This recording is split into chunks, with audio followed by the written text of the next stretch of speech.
Let's talk about how do you know your hormones are out of balance. I feel like it's like one of those things we walk around like, oh, my hormones are off, my hormones are off.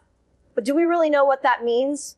And do we need to worry about it? I mean, it really depends on what age you're at. But on this video, I want to talk about hidden signs because sometimes these hidden signs that your hormones are out of balance are happening earlier in life. And then you get to menopause or perimenopause and you're like, whoa, now I know they're really out of balance. So let's get to these sneaky signs that might be correctable. They are correctable hint and that you would tell you your hormones are heading in the wrong direction. And this is a video for women of all ages. So sit through this because I think you're going to find that there's little nuggets that you can course correct and get your hormones back into balance very quickly, regardless of what your age is. So let's dive in. Have music think of hormones as chemical messengers. I really want to emphasize that. So one hormone tags another hormone. It is how it's like the internal internet system, and it's how we can communicate with the different parts of our body is through these chemical messengers. So sometimes that communication goes off, and so when the communication goes off, then the message doesn't get to an organ, the message doesn't get to another tissue, and then we see signs that communication went off. So interesting enough, that number one sign is acne, which is really interesting because I think there were 2 times in my life where I noticed a lot of acne, or not a lot, but I noticed acne.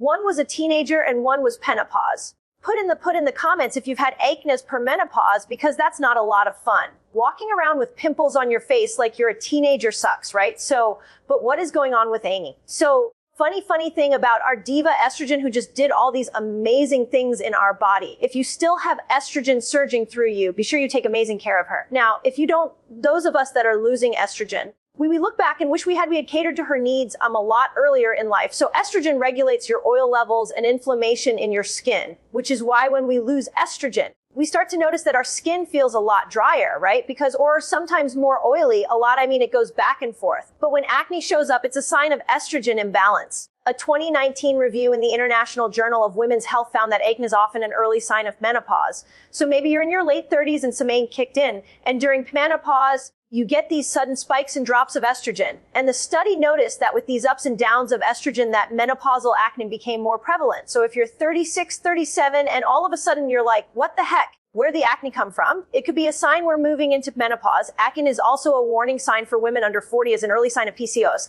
And PCOS is the most common hormone imbalance during our reproductive years.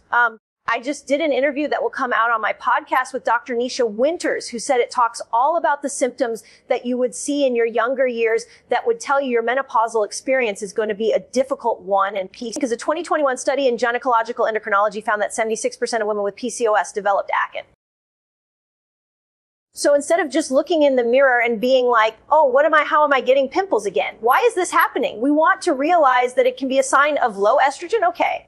Second hidden sign is forgetfulness. Now, estrogen, hopefully you know by now, plays an incredible role in memory. This is why so many experts are bringing the hormone replacement therapy, because we need to keep estrogen high so we don't end up in these memory deficit states. And a 2020 review in the Hormones and Behavior Journal noticed that estrogen controls activity of the hippocampus. The hippocampus is deep inside your brain, and it's the part of your brain that controls memory. So when estrogen drops, your brain becomes slower at forming new memories, and it can't hold on or retrieve old memories. Put in the comments if you've noticed that. So again, stick with me. I'm going to talk about how we can bring some of this back. I'm not just giving you doom and gloom here. A 2023 review in Current Psychiatry Reports found that there is an impaired working memory is really like that. That cognitive decline looks like I can't hold on to new information. I can't learn something new. I can't remember what I told you I was going to do last week. All of those things are early signs you're moving into this premenopausal place.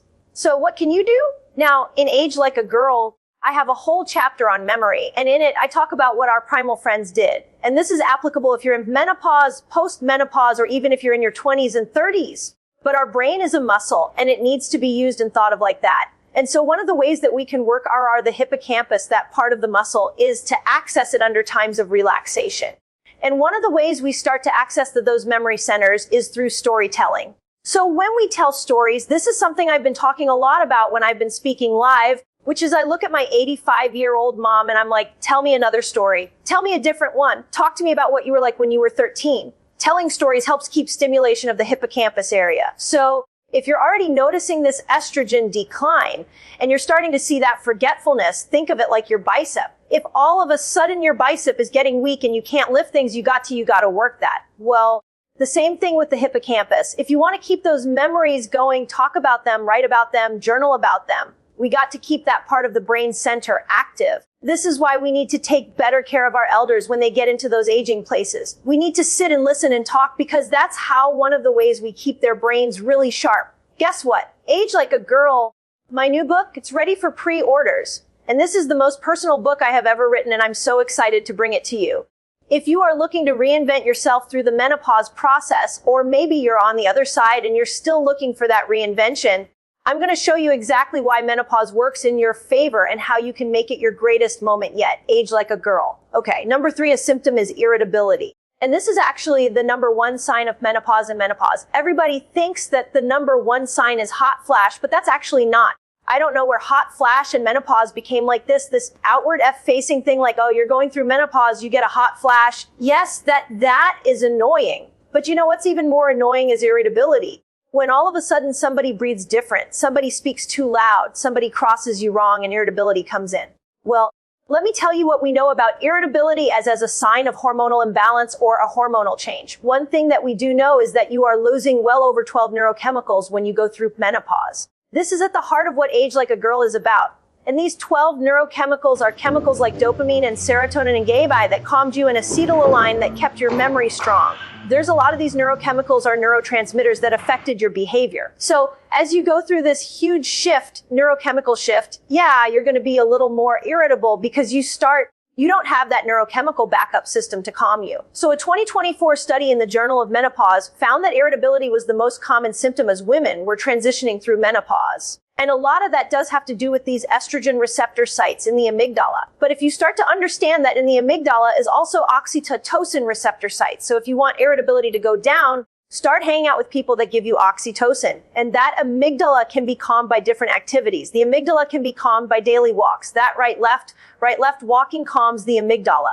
And so these receptor sites these estrogen receptor sites, I think of them as they're thirsty. They're like, oh my God, estrogen's not bringing oxytocin to us anymore. We got to go find oxytocin elsewhere. So you have to use your lifestyle to start to be outward facing, looking for oxytocin, which for me, that's through human connection that can be, again, through walking and doing things in nature that could be hanging with your pets. But we need to go seek oxytocin as we are losing estrogen. There was a 2013 paper in Current Psychiatry Reviews that noted that estrogen is also strongly neuroprotective of this area. But you know what else is neuroprotective? 2 things, oxytocin and ketones, which you're going to hear me as I'm talking about my book, Age Like a Girl, more and more. You're going to hear me talk about how important ketones are for balancing our brain as we lose these neurochemicals. Okay, number 4. The 4th sign that you have a hormone imbalance is daytime fatigue. So a 2024 study in the Journal of Menopause really looked at common signs of estrogen decline, irritability being one of them, but daytime fatigue is another huge sign you're low in estrogen specifically. So your hormones really influence brain metabolism and energy production. So when you're gaining weight, you're not thinking straight and your energy is low, then all of a sudden you might notice daytime fatigue. Now, I'm going to go back to what do we do to help with daytime fatigue?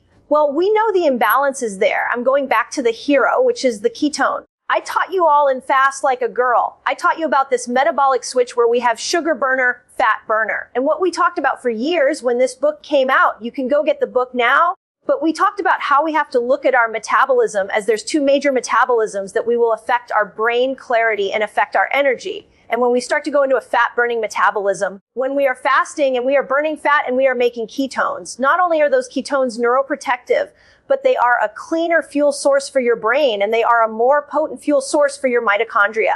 The mitochondria are these little batteries inside your cells. And so when you power up your cell with a ketone, you will have more energy. So if you're a premenopausal woman with day and time fatigue, let's switch you into these fasted states and get you some ketones so you can increase your energy levels and your brain clarity at the same time. And if you do it through fasting, the 3rd thing that happens when you go into this fasted state to get ketones is you start to burn fat. It's like when you break it down. I again age like a girl. I geeked out for days on all the benefits of ketones. And I put them in a succinct chapter so you can read them. You can access them. I actually have over 450 citations of peer-reviewed journal citations in this book talking about how we can use lifestyle to improve our menopausal symptoms or any hormonal imbalance. And I'm really trying to bring the ketone back because it is the hero. It is the hero. And I don't want you to lose out on this thing, this energizer molecule in your body that your body naturally makes. You don't have to spend money. You just have to learn how to fast to get it. So if you are having daytime fatigue, instead of powering up on caffeine or Celsius or Red Bulls or whatever you're choosing to do, have you tried fasting? Start to learn how to fast so you can get that ketone. Okay. Number 5. And this is a real one I saw all the time in clinical practice, which is headaches. The 5th sign that your hormones are whacked is headaches. And headaches, even though we don't talk about them enough, there was a 2015 journal review in International Journal of Women's Health that found that up to 30% of women get headaches during this menopausal transition. And a headache can be, again, a sign of low estrogen. What estrogen likes. I even put in eat like a girl. Here is the diet for improving estrogen. And until it is a low carb diet. It is lots of fruits and vegetables, but low glycemic fruits. So these are your berries. These are all of your green leafy vegetables. It can also, estrogen loves nuts and seeds, specifically pumpkin seeds are fabulous for increasing estrogen. Soy, bring more soy back into your diet. Make sure you're getting that hemoglobin A1C down under 5. There are so many things you can do to support estrogen through lifestyle. And if you're getting those headaches, they're hard. I've had them before as I transitioned into my post-menopausal years. But every time one kicked in, my brain would go, oh, I'm low in estrogen. Okay, time to get glucose and insulin down. Time to get more phytoestrogens. Time to get more nuts and seeds. That was my go-to plan, and the headaches would go away. So when we're looking at hormone imbalances, it's not always because you got the wrong doctor, you got the wrong patch. Although those things can come into play, I really want to point out we cannot lose sight of our lifestyle habits, and Age Like a Girl is ready for pre-order. It's coming out in December 2025. And it has lifestyle tools all over it that we can easily step into to accommodate this neurochemical shift that is happening to us after 40. So as always, I hope this was information dense.